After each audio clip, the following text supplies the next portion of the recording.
What is going on, everyone? Welcome back to Wildcat Cave. Now that the college football regular season is officially over, I want to look back and give my opinion on Kentucky's season as a whole.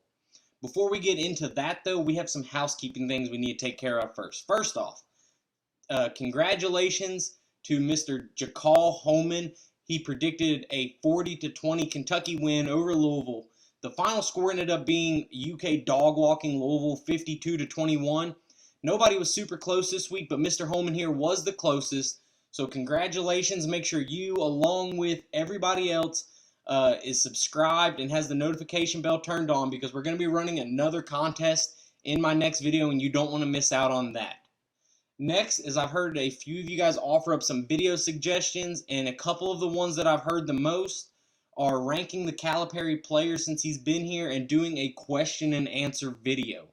If those are ideas you guys might be interested in, make sure to let me know down in the comments section or if you have another video idea, let me know that as well.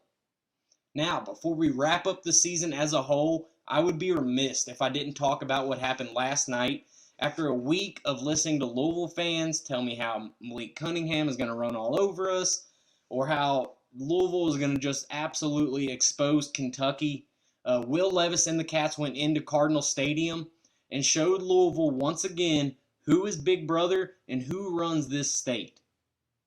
Levis looked like a man amongst boys out there. He rushed for 4 touchdowns, 143 yards, and threw for 149 yards. That means Will Levis alone combined for almost 300 yards of total offense. You throw in Chris Rodriguez's day of 121 yards and a touchdown, and I'm not sure our offense could have looked any better last night against that team out west in Louisville. And on the flip side of that, Brad White and our defense finally got their stuff together, came ready to play, and really our starters only gave up 7 points, which is one of the best performances of the season. So one more time, just to hold me over until next year, I just want to say L's down and Kentucky still owns Louisville.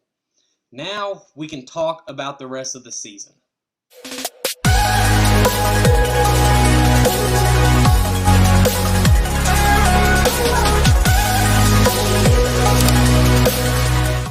We'll start here first with the defense, guys. Coming into the season, everyone had high expectations for this group. They're coming off 2 seasons in a row where they're ranked top 3 in the SEC for total defense.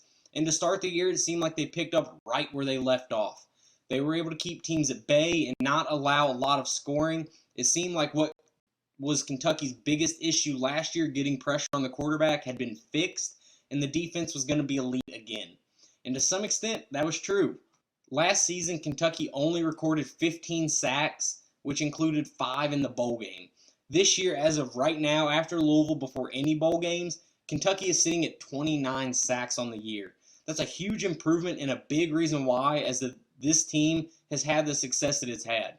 What we didn't expect, however, is our secondary to become such a liability.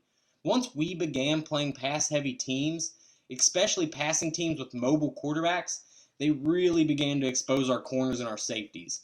Last season, we led the SEC in interceptions with 14, I believe. This year, we only recorded 6. Between that and our overall lack of forcing turnovers, it put us in a position to lose games or be in close games where we otherwise probably wouldn't have been or would have won.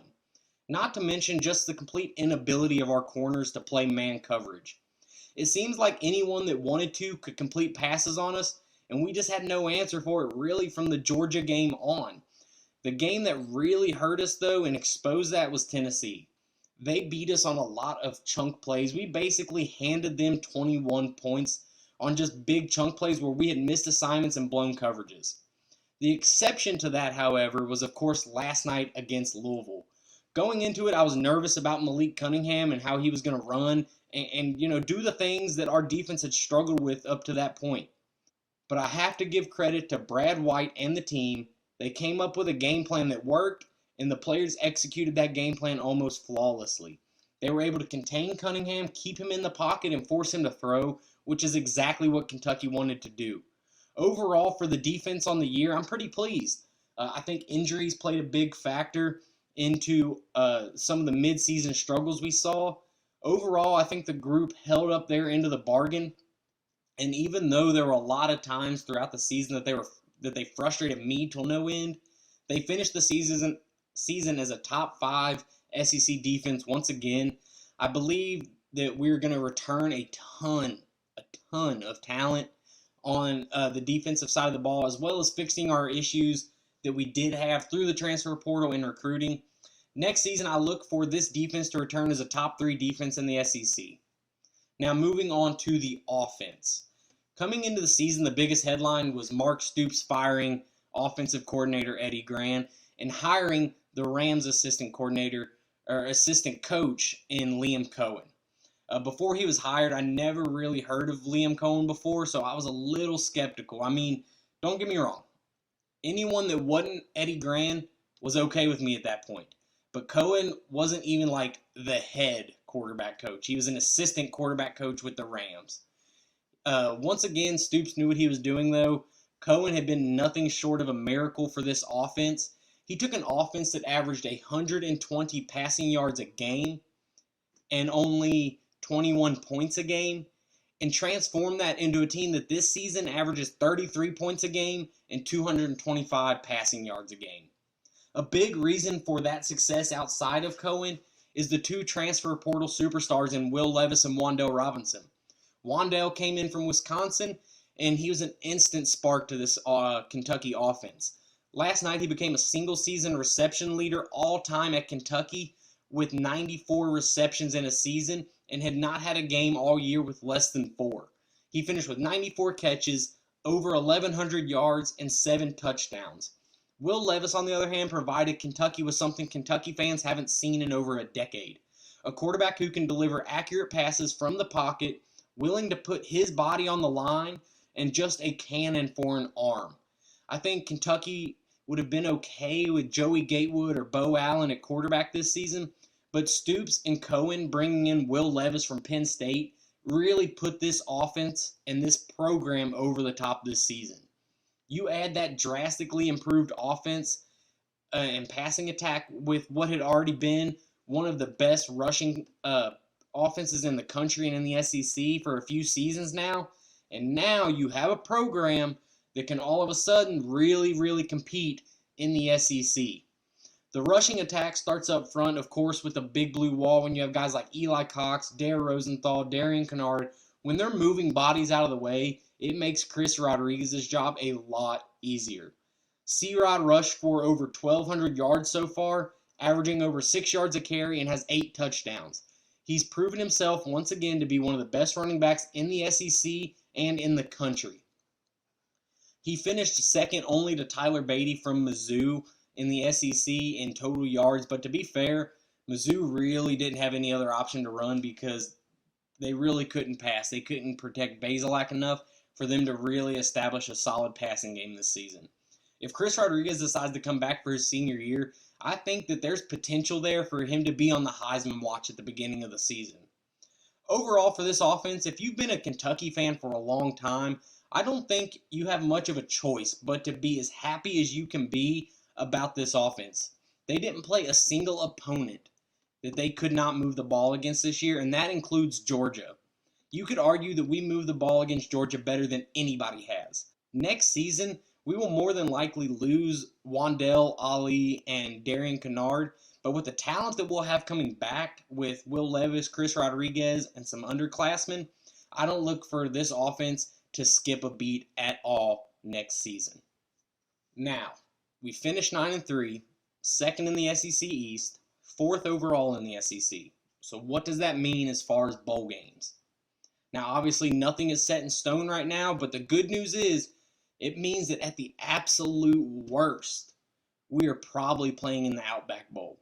It isn't a New Year's Six Bowl like we'd hoped for a few weeks ago, but it is a New Year's Day Bowl, and one we haven't been to in 20 years. I think the most likely scenario, though, is the Citrus Bowl again in Orlando. It really comes down to 2 things here.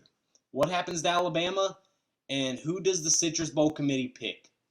To get here, Alabama needs to make the playoffs, and it doesn't really matter how. Whether they beat or lose to Georgia in the championship, doesn't really matter.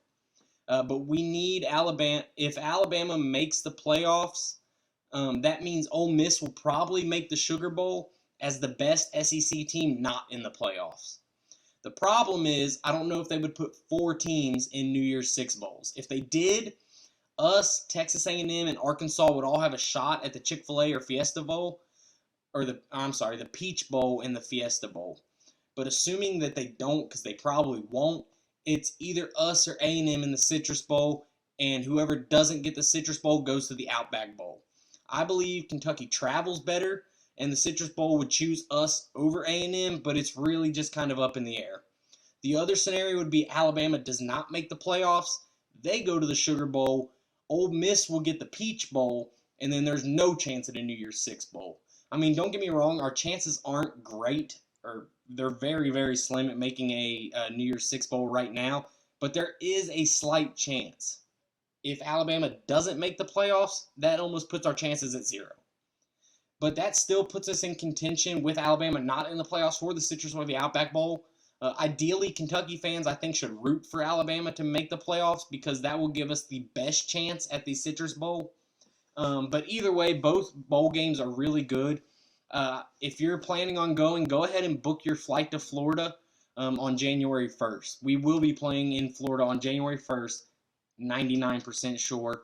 Whether it's Orlando or Jacksonville, I don't know, but the Cats will be in Florida on January 1st. That is going to do it for this video, guys. Thank you all for watching. I hope you guys have enjoyed following the season with me as much as I have enjoyed it with you. We will continue to talk football here and there until the bowl game, but it's probably going to be a lot of basketball now that season is really starting to get going. Make sure you let me know your opinions on the video topics I mentioned down in the comments, or if you have some of your own. And be sure to subscribe so you'll be up to date on all things happening around Kentucky and in the SEC. Also, give this video a like if you're happy about the 9-3 season and beating Louisville. I will see you guys in the next video. Go Cats!